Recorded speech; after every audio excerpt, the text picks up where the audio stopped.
कल तक वो किसको चुनौतियां दे रहे थे? अगर खुद सुप्रीम कोर्ट जाना है और सड़कों पर शिव सैनिकों को उतारना है तो काहे का फ्लोर टेस्ट की चुनौती, काहे की चुनौती उन नेताओं को जो गुवाहाटी में बैठे थे कि मुंबई आइए?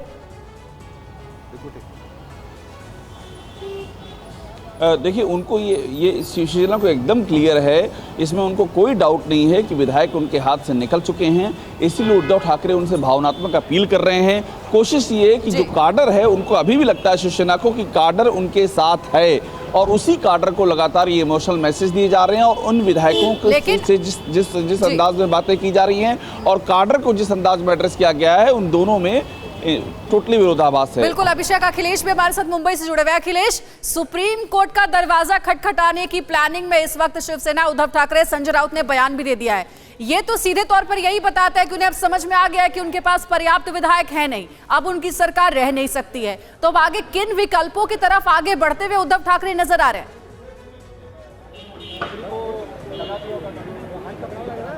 जी बिल्कुल, देखिए साफ है कि अगर इनके पास संख्या बल होती और विधायक जो वहां पर गए हैं, बागी विधायक इनके संपर्क में होते, इन्हें कोई डर नहीं होता थे, सुप्रीम कोर्ट क्यों जाते? अब सुप्रीम कोर्ट जाने का मतलब है कि इन्हें डर है कि फ्लोर ऑफ हाउस में इनकी संख्या बल कम है और इनकी सरकार गिर जाएगी। अब दूसरा ऑप्शन एक और हो सकता है कि आज कैबिनेट की एक मीटिंग है, उस कैबिनेट की मीटिंग के बाद हो सकता है कि मुख्यमंत्री इस्तीफा दे दे, और इस्तीफा दे दे तो ये फ्लोर टेस्ट रुक सकता है, तब फ्लोर टेस्ट करने की जरूरत भी नहीं पड़ेगी। लेकिन इस्तीफा देना सबसे इंपॉर्टेंट है। पहले भी उद्धव ठाकरे इस्तीफा देना चाहते थे, अखिलेश बने रहे, लेकिन इस वक्त जो बड़ी खबर थोड़ी देर पहले अभिषेक ने हमें दी है वो अपने दर्शकों को बता दें। फ्लोर टेस्ट को सुप्रीम कोर्ट में दे दी गई है चुनौती।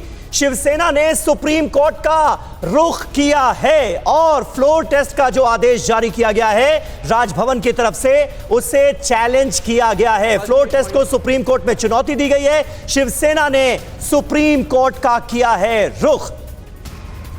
एक लॉ पॉइंट अब्बास जी मैं बताऊंगा इसमें। जी ठीक है, अखिलेश तिवारी हमारे साथ मौजूद हैं। अखिलेश, अब सीधे सीधे जिस बात के आसार नजर आ रहे थे और सुप्रीम कोर्ट ने भी कहा था कि अगर इस बीच कोई बड़ा निर्णय होता है तो आपके पास सुप्रीम कोर्ट आने का रास्ता खुला हुआ है, यानी शिवसेना और महाविकास अघाड़ी सरकार तो बिल्कुल तय है कि चैलेंज करने जा रही है इस पूरे मामले को, यानी फ्लोर टेस्ट का सामना करने से बच रही है। एक मतलब यह भी तो निकलता है।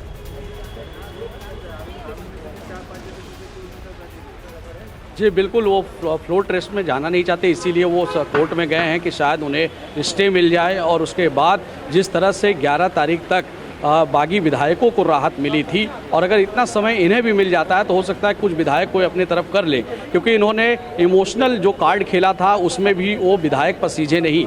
और जो संख्या वाले बता रहे थे कि 17 विधायक हमसे संपर्क में हैं, कल एकनाथ शिंदे का एक बयान आया था बड़ा साफ, उन्होंने कहा था कि अगर आपके संपर्क में है कोई विधायक तो आप एक का नाम बता दीजिए, तो मैं समझ जाऊँगा कि आपके संपर्क में है। तो शिवसेना की तरफ से कोई ऐसी बात सामने नहीं आई। शिवसेना के मुख्यमंत्री ने एक इमोशनल खत भी लिखा और उन्हें ये जो पत्र लिखा गया था उसमें कहा गया कि आप सामने बैठिए, हम बातचीत करके कोई हल निकालते हैं। लेकिन जो बागी विधायक है वो मानने के लिए तैयार नहीं है। आज भी संजय राउत ने ये कहा है कि एकनाथ शिंदे मेरे अपने हैं, आकर बातचीत करें।